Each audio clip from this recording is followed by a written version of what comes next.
ഒരിക്കൽ ശക്തിയായ മഴ പെയ്തുകൊണ്ടിരിക്കുമ്പോൾ വലിയ ആൾസഞ്ചാരമില്ലാത്ത ഒരു റോഡിൽ കൂടെ ഒരാൾ കാർ ഓടിച്ച് പോവുകയായിരുന്നു. ഒരു വളവ് തിരിഞ്ഞപ്പോൾ വൃദ്ധനായ ഒരു കർഷകൻ ഇടിഞ്ഞു തകർന്നു കിടക്കുന്ന തൻ്റെ കൂടാരത്തെ നോക്കിക്കൊണ്ട് വാവിട്ട് കരയുന്നത് കണ്ട ആ കാർ ഡ്രൈവർ വണ്ടി നിർത്തി കാര്യമെന്താണെന്ന് അന്വേഷിച്ചു. അപ്പോൾ ആ മനുഷ്യൻ ഇപ്രകാരമാണ് പറഞ്ഞത്: മേൽക്കൂര തകർന്നു വീണുപോയി സാർ. കർഷകൻ പറഞ്ഞു, വളരെ നാളായി ഇത് ചോർന്നൊലിച്ച് കിടക്കുകയായിരുന്നു.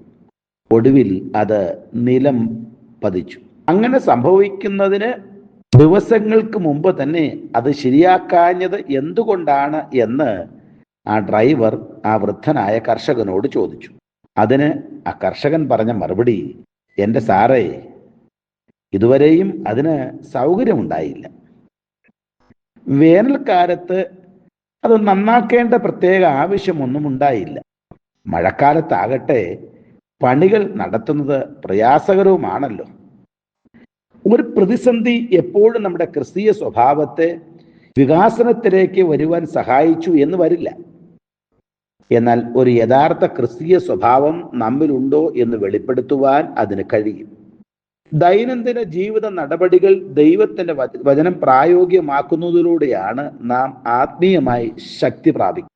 നമ്മുടെ തെറ്റുകളെയും ബലഹീനതകളെയും പരിശുദ്ധാത്മാവ് നമുക്ക് വെളിപ്പെടുത്തുമ്പോൾ അവയെ ശരിപ്പെടുത്തുവാനുള്ള ശ്രമം നമ്മുടെ ഭാഗത്തു നിന്നാണ് ഉണ്ടാകേണ്ടത്.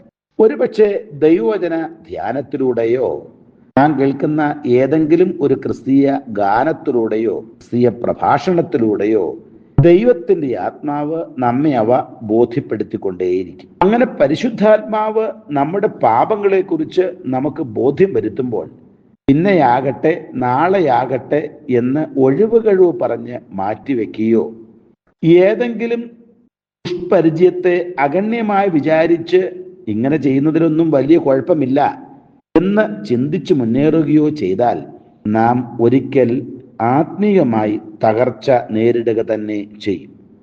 തെറ്റുകളെയും കുറവുകളെയും ദൈവം നമുക്ക് ബോധ്യപ്പെടുത്തി തരുന്ന സമയത്ത് തന്നെ അതിന് പരിഹാരം വരുത്തുവാനും ശരിയായ വഴിയിൽ യാത്ര തുടരുവാനും നമ്മുടെ ഭാഗത്തുനിന്ന് ഒരു ശ്രമം ഉണ്ടാകേണ്ടത് ആവശ്യമാണ്.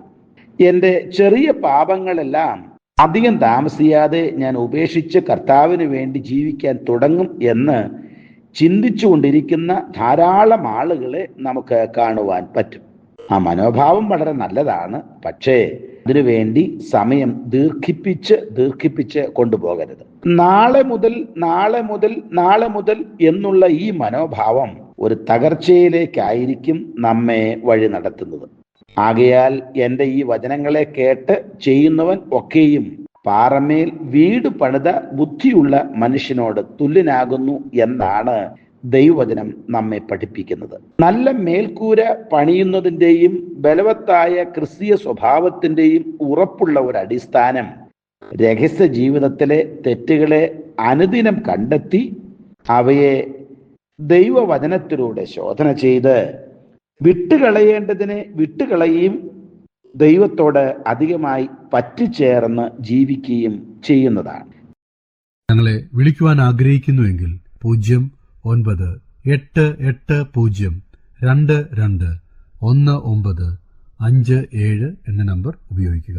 എല്ലാ ബുധനാഴ്ചകളിലും വെള്ളിയാഴ്ചയും രാവിലെ 11 മുതൽ 12 മണി വരെയുള്ള സമയം ഞങ്ങൾ നിങ്ങൾക്കായി പ്രാർത്ഥിക്കുന്നു. പ്രാർത്ഥനയ്ക്കായി വിളിക്കേണ്ട ഫോൺ നമ്പർ 079960010203.